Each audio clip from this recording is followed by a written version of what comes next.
Vamos ler 1 Timóteo, capítulo 2, versículo 3 e 4. Isto é bom e agradável diante de Deus, nosso Salvador, que quer que todos os homens se salvem e venham ao conhecimento da verdade. Muito bem.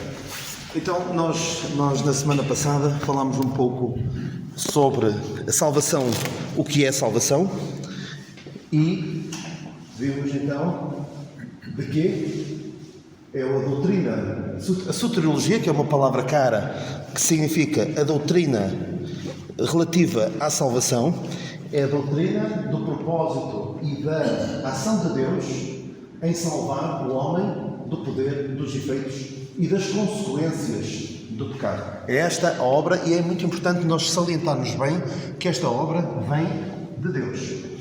Vem de Deus e não é o homem, não é o centro. O homem, nós muitas vezes vemos até algumas pessoas assim se chamam igrejas, mas nem sei se podemos chamar de igreja, a locais onde é pregada uma mensagem centrada no homem. Certamente já ouviram expressões como Deus ama-te tanto que enviou o seu Filho porque eu não conseguia viver sem ti. Isso parece que, às vezes parece que o homem faz um frete a Deus por aceitar a mensagem da salvação. E nós devemos ser bem claros em mostrar que o homem em nada contribui para a sua salvação, a não ser o facto de ser pecador, e o centro é Deus. A ação e o propósito é de Deus. Nada há de bom da parte do homem que possa dizer eu fiz algo, eu valho alguma coisa porque Deus me buscou. Nós percebemos que não valemos, não temos por nós mesmos, em mim nada tenho, não é? É muito importante que nós percebamos isso. E vimos também como é que Deus salva. A fonte é Deus, o princípio é graça, o meio é fé e a base é o sangue de Cristo. E vemos estes dois versículos, é pela graça, primeiro a fé e é um dom de Deus. Novamente, a fonte é Deus. E vemos esta passagem também, somos justificados pela sua graça e Deus propôs para propiciação pela fé no seu sangue, ou seja, a base é o sangue de Cristo. E vimos também que temos a salvação passada, presente e futura. É?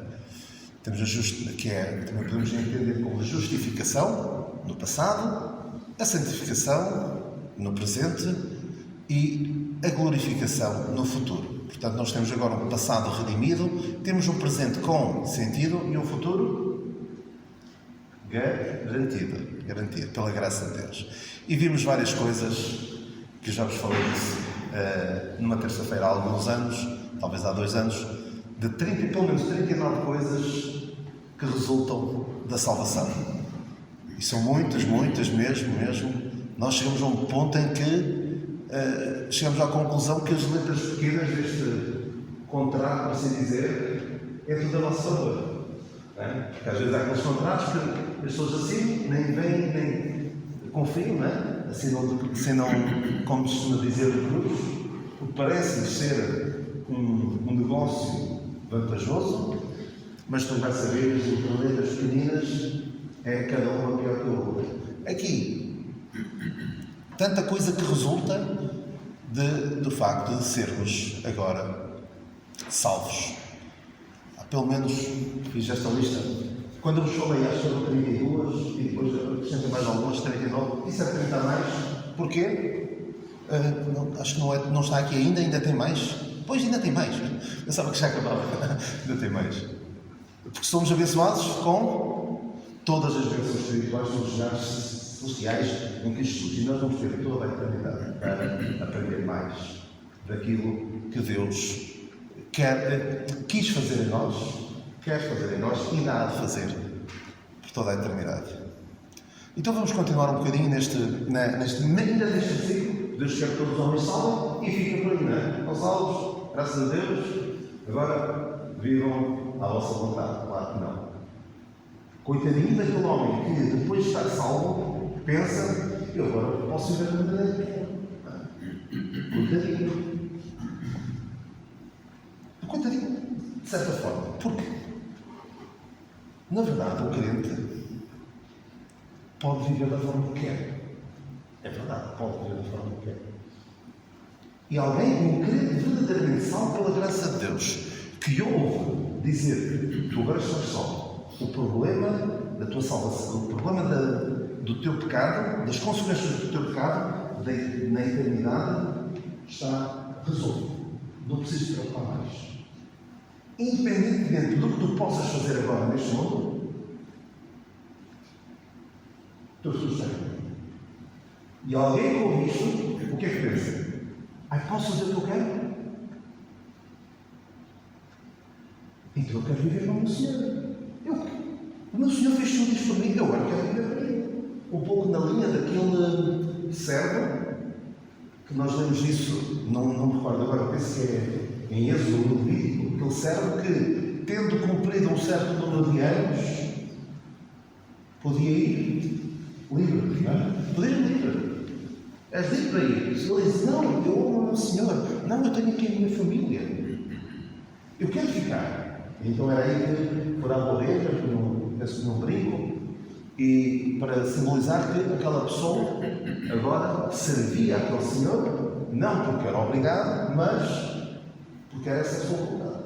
E deve ser esta a atitude de qualquer pessoa que está salva.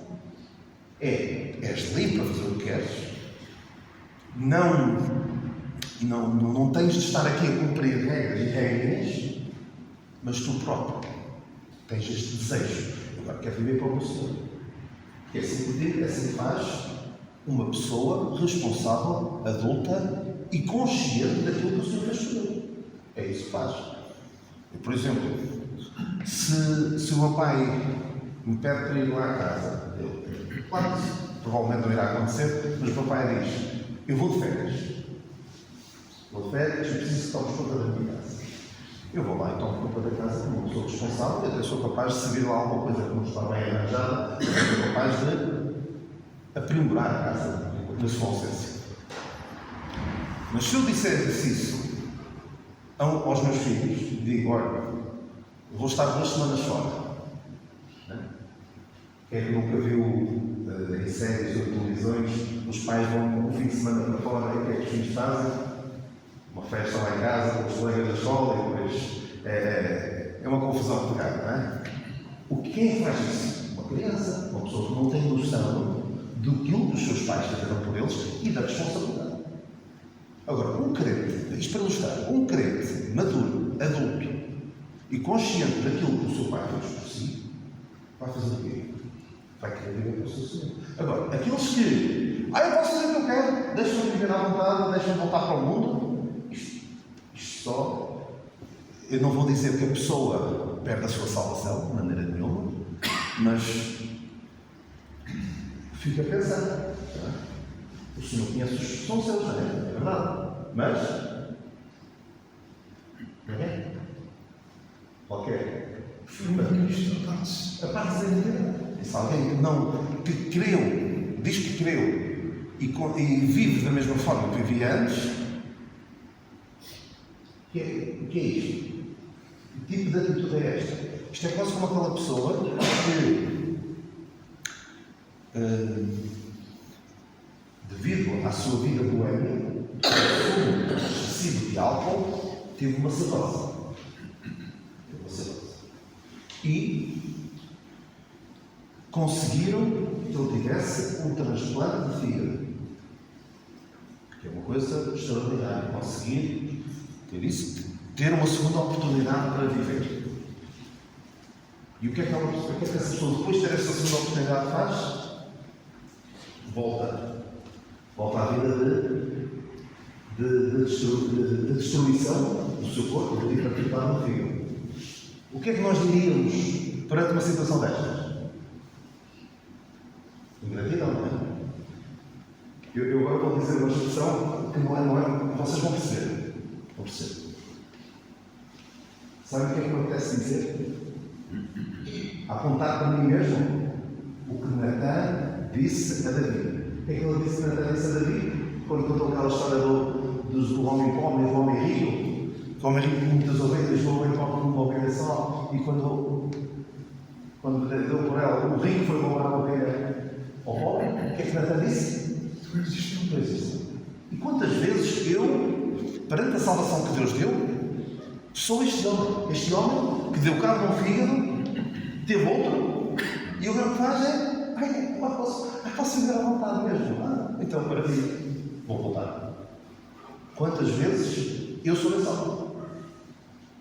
É uma profunda ingratidão, porque Deus não quer apenas salvar para resolver. Salvar, quando nós temos de salvar, é o início, não é? No fundo é o início da experiência da salvação. Não estou a dizer que é o início de algo que ainda falta, não, mas é o início do desfrutar da salvação. E coitadinho, volto a dizer, coitadinho daquele salvo pela graça de Deus, que deixa-se ficar na boca. Deus está resolvido, então agora deixa-me desfrutar da minha própria vida. Mas Deus não quer. Não sei se querem dizer alguma coisa sobre isto. Não estava previsto no slide e daqui a um bocadinho chega às 10 horas. Mas se querem dizer alguma coisa, estejam à vontade. Eu tenho uma sensação. Eu alinho completamente contigo na vida que, em teoria, é perfeitamente possível alguém chegar, receber a salvação de Deus e ir embora. Ir embora e viver à sua própria maneira. Sim, porque é a graça de Deus e a graça é extravagante a esse ponto. Sim. No entanto, há um detalhe a ter em conta que é a salvação é a ação de Deus. E é a ação de Deus mudando-nos e colocando-nos em condições que nós não tínhamos antes. Colocando-nos uma essência que nós não tínhamos antes. E o Espírito de Deus também tem vontade. E o Espírito de Deus em nós também tem inclinações.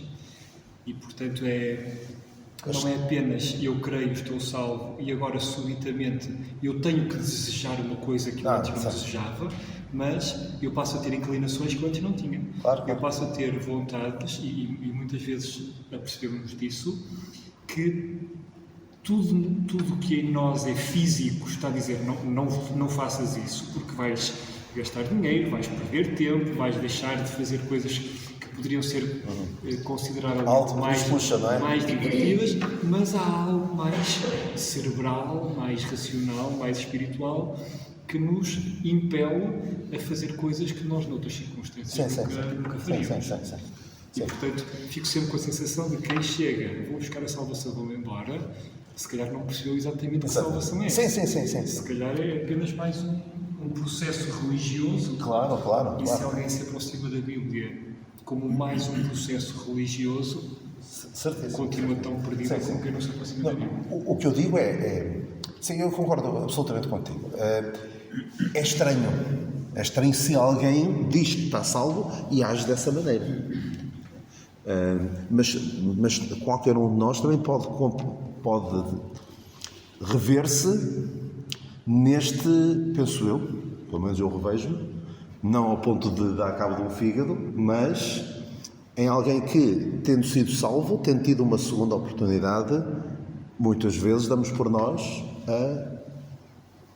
a desbaratar, a não aproveitar, a não desfrutar, na verdade, desta vida que devia ser natural, não é? É algo que surge naturalmente. Muito bem. Então, Deus quer que todos os homens se salvem e venham ao conhecimento da verdade, ou seja, Deus não quer que sejamos ignorantes.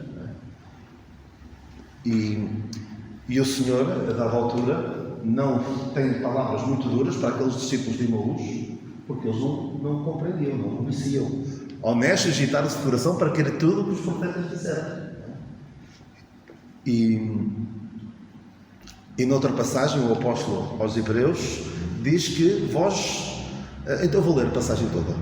Ele está a falar do sacerdócio de Melquisedeque e diz: do qual muito temos que dizer, de difícil interpretação, porquanto vos fizestes negligentes para ouvir, porque devendo já ser mestres pelo tempo, ainda necessitais que se vos torne a ensinar quais sejam os primeiros rudimentos deste mundo. Isto é em Hebreus 5. Ou seja, é algo que Deus não deseja, que nós, depois de salvos, fiquemos sem conhecimento. E mesmo O apóstolo Paulo, várias vezes, diz: não quero, irmãos, que sejais ignorantes. Não quero que ignoreis. Isto são várias passagens. A primeira de Romanos 1,13 é: muitas vezes propus ter convosco. Em 1 Tessalonicenses 4,13, não quero que ignoreis, sejam ignorantes acerca dos que dormem. Ou seja, era algo que Paulo não gostava. Não gostava de ver os irmãos ignorantes. Alguns dizem que a ignorância é uma bênção, mas não é a palavra de Deus que diz, não é? O conhecimento da palavra de Deus é algo que nós devemos, é uma bênção que nós devemos desejar. Claro que o conhecimento traz com ele responsabilidade, mas muitos, infelizmente, não têm interesse no conhecimento. Mas é algo que Paulo usa esta expressão 5 vezes. Em 1 Coríntios 10:1, não estou agora a recordar, em 1 Coríntios 10:1, fala de terem sido batizados na nuvem.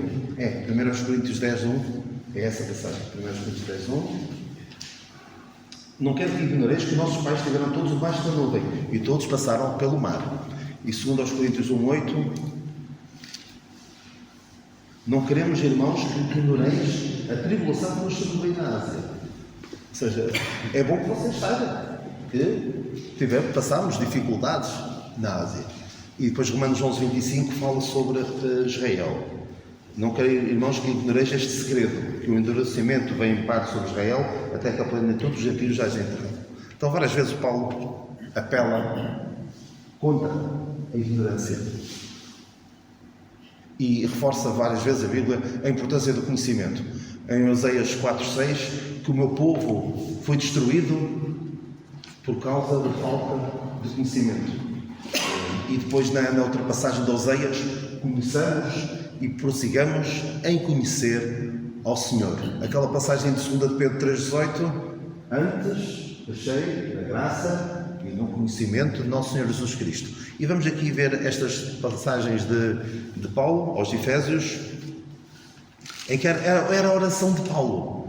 Paulo orava sempre pelos crentes por algo muito específico. Não vemos, como já tenho dito, Paulo orar por quero que vocês tenham saúde, que tenham prosperidade, que sejam muito felizes, do ponto de vista humano. Não, ele diz, é sempre, o foco dele é sempre no conhecimento. Versículo 16 de Efésios 1. Não cesse de dar graças a Deus por vós, lembrando-me de vós nas minhas orações, para que o Deus de nosso Senhor Jesus Cristo, o Pai da Glória, vos dê em seu conhecimento espírito de sabedoria e de revelação, tendo iluminado os olhos do vosso entendimento, para que saibais qual a esperança da sua vocação e quais as riquezas da glória da sua herança nos santos, e qual a sua excelente grandeza do seu poder sobre nós, os que queremos, segundo a operação da força do seu poder. Em Filipenses 1, isto é sempre no início das epístolas, em que Paulo ora, diz o que é que ora pelos crentes. Em Filipenses 1:9, e peço isto, que a vossa caridade abunde mais e mais em ciência e em todo conhecimento, para que aproveite as coisas excelentes, para que sejais sinceros e sem escândalo algum até o dia de Cristo, cheios de frutos de justiça, que são por Jesus Cristo para a glória e louvor de Deus. É algo que Paulo fala várias vezes. Eu não quero apenas que vocês tenham muito conhecimento. Mas o que é que ele diz agora no versículo 11? Ele diz no versículo 11 que o conhecimento deve redundar em quê? Frutos de justiça. Não é só ter muito conhecimento intelectual, mas esse conhecimento deve ter efeitos práticos. E Colossenses 1:9 é mais do mesmo, mas é a oração dele. Por esta razão, nós também, desde o dia em que o ouvimos, não cessamos de orar por vós e de pedir que sejais cheios do conhecimento da sua vontade, em toda a sabedoria e inteligência espiritual, para que possais andar dignamente diante do Senhor, agradando-lhe em tudo, frutificando em toda a boa obra e crescendo no conhecimento de Deus. É que é muito importante o conhecimento para que depois se possa andar dignamente. Se nós não soubermos o que Deus espera de nós, como é que vamos andar dignamente? E há aqui algumas coisas que nós devemos ter atenção. Aquela passagem de 1 Coríntios 8:1 diz que a ciência, ou o conhecimento, o que é que o conhecimento faz? Mas o amor edifica. Ou seja, muito conhecimento apenas, sem amor, pode levar as pessoas a ficarem inchadas e não a ter estes frutos de justiça. E aquela passagem de 2 Timóteo 3,7 fala-nos do contrário do que Deus deseja. Fala daqueles que aprendem e nunca chegam ao conhecimento da verdade. Não é por falta de capacidade, mas vamos ler rapidamente. Fala dos últimos dias, no capítulo 3, 2 Timóteo 3, fala-nos dos últimos dias, daquelas pessoas amantes de si mesmos, avarentos, presunçosos e por aí fora. E depois diz assim, versículo 5, tendo a aparência de piedade, mas na grande eficácia dela, desde a afasta-te, porque deste número são os que se introduzem pelas casas e levam cativas mulheres nécias, carregadas de pecados, levadas de várias concupiscências, que aprendem sempre e nunca podem chegar ao conhecimento da verdade. E fala depois no versículo 8 que são como os magos no Egito que resistiram a Moisés.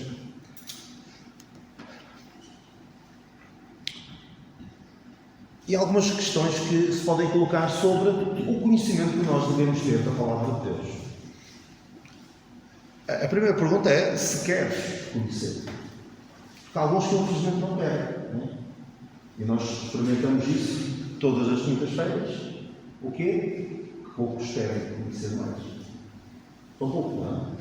Comparativamente com o número de pessoas que poderiam estar aqui, são poucos os que querem conhecer mais. E não é só porque acham que já sabem o suficiente, é porque provavelmente nem é muito importante para eles. E é triste, não é? É triste. Porquê? Porquê é que queremos conhecer mais? Porquê é que queremos conhecer mais? Imaginem que vocês sabiam que alguém vos tinha salvo a vida.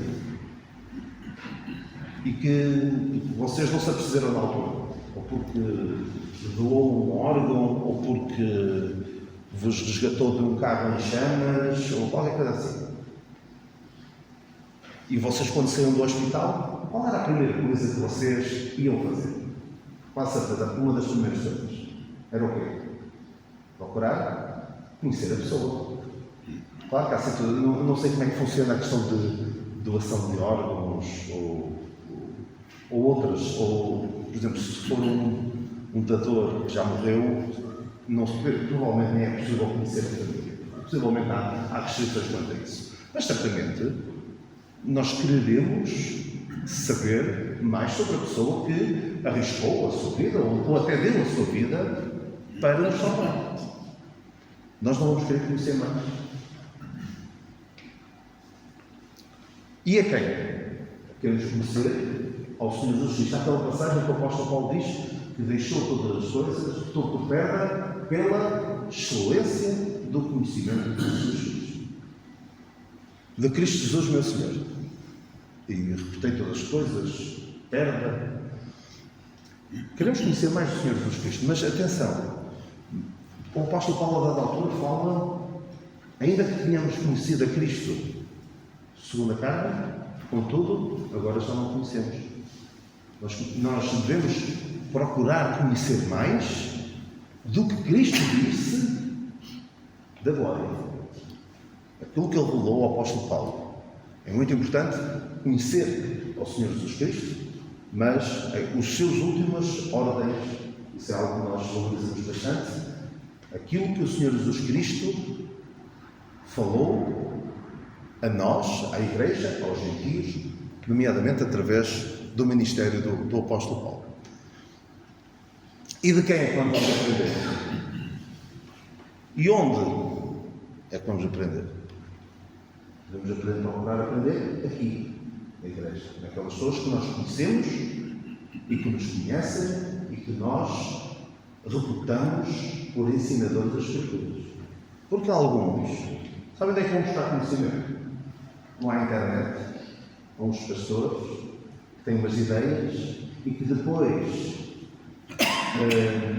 essas ideias não têm travão, por assim dizer, penso que compreendem o que eu quero dizer. Que, enquanto que nós aqui, eu digo alguma coisa, eu tive agora este discurso inicial, e o Simão fez muito bem em salientar algo que pudesse induzir alguém. Alguém que não ouvisse podia interpretar mal. Não contradisseste, mas aprimoraste ali um aspecto bastante importante. Mas às vezes podemos dizer alguma coisa e alguém dizer, olha, não vou embora. Percebes? Não quero que fique a ideia, porque Simão interrompeu-me e nos disse o que eu disse. Nada disso. Percebeu-se. Mas é importante haver aqui, olha, estás a dizer isso, mas convém notar aqui ou outro. Mas às vezes quando as pessoas se limitam a ouvir muitas vezes de pregadores da internet que não têm maneira de os questionar ou de contrapor com alguma coisa, cuidado. Eu conheço alguns casos de pessoas que andam com umas ideias muito estranhas e andam a beber por aí. E devemos procurar aprender de pessoas que nós possamos questionar e contrapor e que nós conheçamos no seu dia a dia. Acho que é importante salientar esse aspecto importante.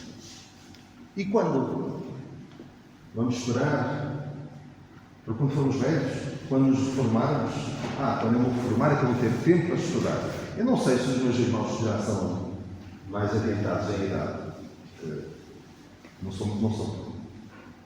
Provavelmente poderão dizer-me que quando tinham menos 30 ou 40 anos, a capacidade para reter informação. É claro que há certas qualidades que se vão aprimorando pelo tempo. Mas não vamos, certamente me dirão, olha, não esperes pelos 60 ou 70 anos para começar já a aprender. É agora. É agora quando somos jovens.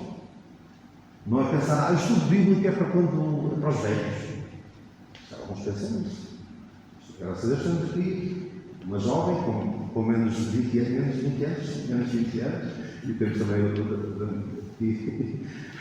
tal também, com menos de 20. Sim, também jovem, graças a Deus. Não é esperar por quando for velho. Aí sim é que eu vou começar a estudar mais. Não é agora. Foi tão importante para mim conhecer as Escrituras desde a minha meninice. Que depois o conhecimento que nós vamos adquirindo torna-se muito mais fácil de ser consolidado se nós começarmos desde bem cedo. Não é esperar para depois. Quando eu formar é que eu vou ter tempo. Bom, pode até ter tempo. Mas a capacidade pode já não ser a melhor. Não estou com isto a dizer que os meus irmãos mais velhos não são capazes. Experimentamos isso praticamente todas as semanas que os nossos irmãos mais velhos. Pela graça de Deus, nos põe as Escrituras com uma clareza e com uma utilidade assinalada. E o apóstolo Paulo diz acerca do conhecimento, então vamos ler rapidamente esta passagem, versículo 7. Mas o que para mim era ganho, eu caí perda por Cristo, Filipenses 3. E na verdade nem também por perda todas as coisas, pela excelência do conhecimento de Cristo Jesus, pelo qual sofri a perda de todas estas coisas e as considero combustível para que possa ganhar a Cristo. Ou seja, o conhecimento do Senhor Jesus Cristo é algo excelente. É algo que até vale a pena deixar tudo o resto, pela excelência do conhecimento de Cristo Jesus. E agora vamos passar para a questão de conhecer a verdade. Eu gosto muito desta frase do Ronald Reagan, em 1975, está agora a fazer 50 anos, desta frase. E eu tenho saudades dos tempos em que os presidentes dos Estados Unidos eram pessoas boas referências, não é? Claro que agora não é. O que estava antes, podem dizer que sim, mas não é essa a minha opinião também. Mas Ronald Reagan foi Um homem que tinha umas frases muito curiosas, e eu gosto muito desta. O problema com os nossos amigos liberais, os democratas, os do partido, dos seus adversários políticos, o problema deles não é que eles são ignorantes, é apenas o facto de que eles sabem muita coisa que não é verdade. Ou seja, sabem muita coisa. O problema é que era mentira, não era verdade. E é triste, porque muitas pessoas conhecem muita coisa, sabem muita coisa, mas não conhecem a verdade. Ou seja, não basta ter conhecimento, é preciso conhecer a verdade. As pessoas conhecemos muita coisa que é mentira, e não é só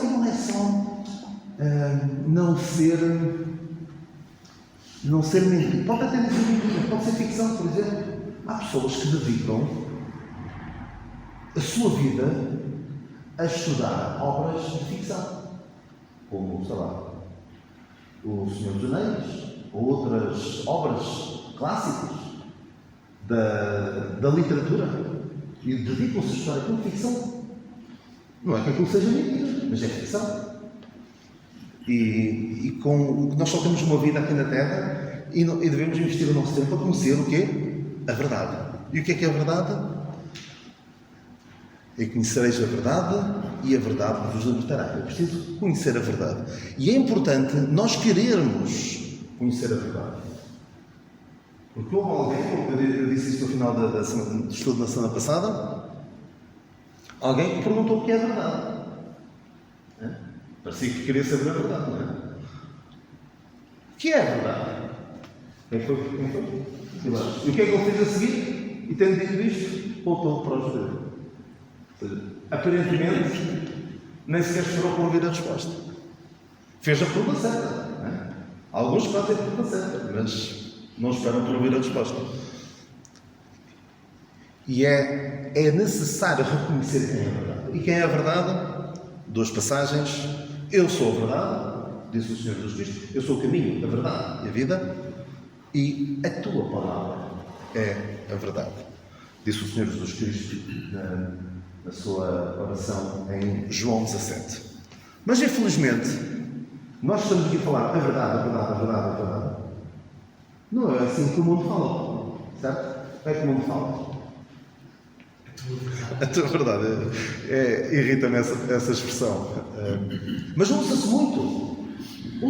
E tal como nós perdemos certas palavras para o lado do erro, por exemplo, se alguém usa certas expressões, já foram sequestradas por certos movimentos. Por exemplo, o prefixo homo, já significa, algo que começa por homo, já quase sempre significa homossexualidade, homofobia. E homo, o que é que significa? É o mesmo. Não é? Então, no fundo, homofobia deveria ser medo de algo que é o mesmo. Ok? Mas as palavras. E há uma frase que eu gosto bastante que é: controla a linguagem, controlas a cultura.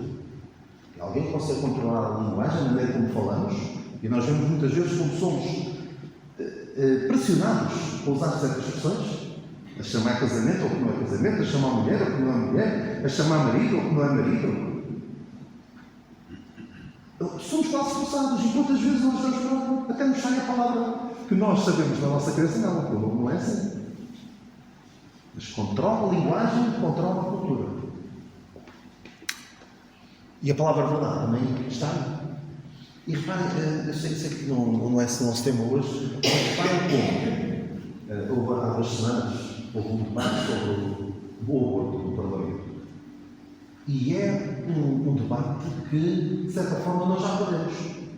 Porque já ninguém se atreve a falar do flagelo que é o aborto. Da vida que é terminada. Porquê? Porque o outro lado já ganhou, não diria ganhou a discussão, mas ganhou a narrativa.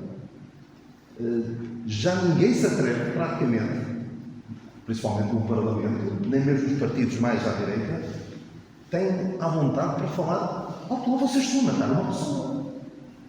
Porquê? Porque controlaram a linguagem e controlam a cultura. Então vamos ver só aqui algumas expressões, rapidamente. Já ouviram isto? O que é hoje verdade, amanhã é mentira. É verdade para ti, mas não é verdade para mim. A verdade é aquilo em que acreditas. Acreditas nisso? É verdade. Não há uma verdade, mas várias. Eu gosto muito desta, uma série de televisão que eu vi já há 15 anos.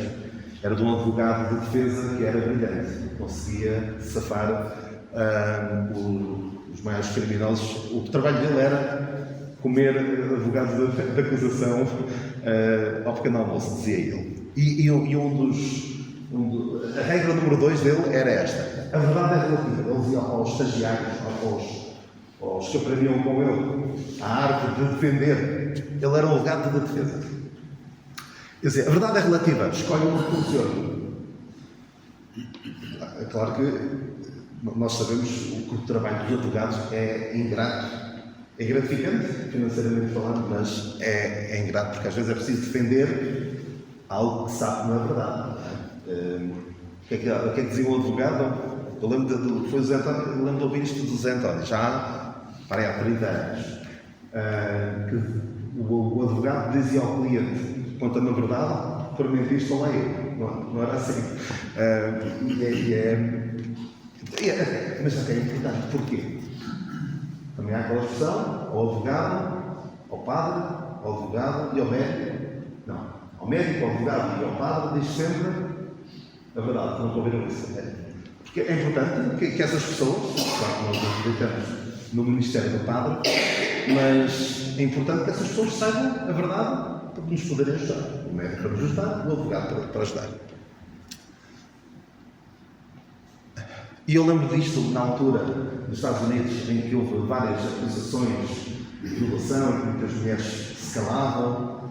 Eu lembro de esta senhora, Oprah Winfrey, dizer às mulheres, dizia assim: falar a tua verdade é a mais poderosa ferramenta que temos. Ou seja, a tua verdade. E eu percebi a ideia, as mulheres vão se calar. E só porque é uma pessoa poderosa, e houve homens poderosos que caíram por causa de acusações credíveis de violação e de importunação sexual. Mas esta expressão, que na altura não era muito comum, mas agora tornou-se comum. Porquê? Porque estas pessoas começam a falar a tua verdade e a coisa vai entrar. Falar a tua verdade. E eu gosto muito desta. Não existe verdade absoluta. Então, o que é que você não está a pensar? O que é que estás a pensar? Esta é uma verdade absoluta? Esta afirmação é uma verdade absoluta? Ou seja, se não há verdade absoluta, pelo menos se pode dizer desta expressão. Isto é um paradoxo. Não é? Dizer que não existe, em verdade não existe, é em si mesmo um paradoxo. Se eu digo que a verdade não existe, incluindo esta frase que eu estou a dizer. Mas o que é que nós temos sobre a verdade? Novamente, eu sou a verdade, disse o Senhor Jesus Cristo, e a tua palavra é a verdade. No mundo da relatividade moral, em que o que é verdade para uns não é verdade para outros, nós temos de agarrar-nos e dizer: esta é a verdade, e defender a verdade da palavra de Deus contra quem quer que seja. Mesmo que hoje em dia mais ninguém defenda, temos de ser nós. Não podemos estar à espera. Houve tempos em que eu pensava que podemos ter a cooperação por exemplo, dos católicos ou outros, para atender certas questões que nós achamos importantes. Mas não podemos estar à espera deles. Não podemos estar à espera que outros defendam a verdade da palavra de Deus. Nós devemos defendê-la e devemos ensiná-la, mesmo que incomode, mesmo que não seja popular. Mas uma coisa que também deve sempre acompanhar a verdade é o quê? É que deve acompanhar sempre a verdade. Quando nós falamos da verdade, falar a verdade, é amor. Exatamente. Graças a Deus, vamos ficar por aqui, sim, e continuaremos para a semana e vamos passar para o versículo 5. Vamos passar para o versículo 5. Porquê? Porque há um só Deus e um só mediador entre Deus e os homens, Jesus Cristo, o homem. Senhor nos abençoe.